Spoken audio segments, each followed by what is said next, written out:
หัวเฮือนนิ่งแล้ว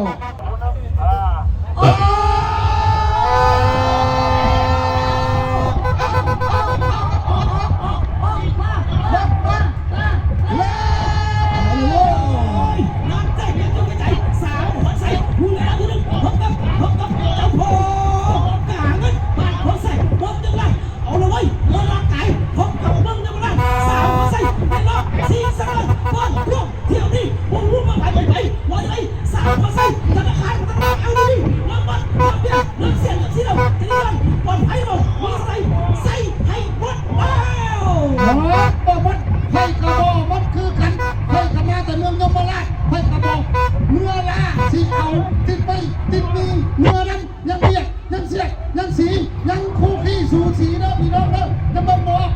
กว่าถึงตามสายตายังสูสีกันในท้ายในหัวยังโบได้สักยังไผ่ธรรมดาคู่ขี้สูสีเกียมเสียเพื่อไผ่เพื่อมันท่าซาเล้งคู่นี้ที่เป็นคู่จุดโลกหรือบ่มีสมองกันอีกบ่หรือว่าอะไรยังคู่ขี้สูสีบ้านพกแสกเมืองยมราชกับห้องการอุตสาหกรรมการค้าเมืองนาคายมาแล้วใส่เริ่มอัดเริ่มเบียดเริ่มหนีขึ้นมาคนใส่อยู่ห้องน้ำที่หนึ่งส่งโดยทำการพัฒนาแล้วเอลนี่อัดกับพออัดกับพอตาเงินเมืองจะมาลันเอาเลยแต่ขวัญใส่ขึ้นมาแล้วใส่ดีใส่ดี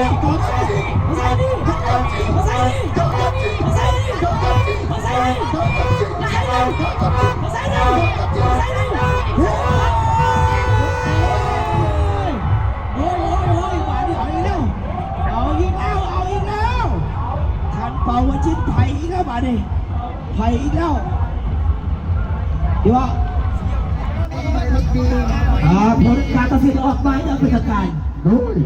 ซ้อมเช็คเลยปวดกวางมีน้อย2 ลำแล้วนักเทนสาวขวัญไซธนาคารพนักงาน ATP ผู้กับเจ้าพ่อการเงินบางผู้เสกเฮือที่เข้าในที่นึงได้แก่เฮือสาวขวัญไซว่าใครสอนแกเฮือเจ้าพ่อการเงินบางผู้เสกเจ้าเวลา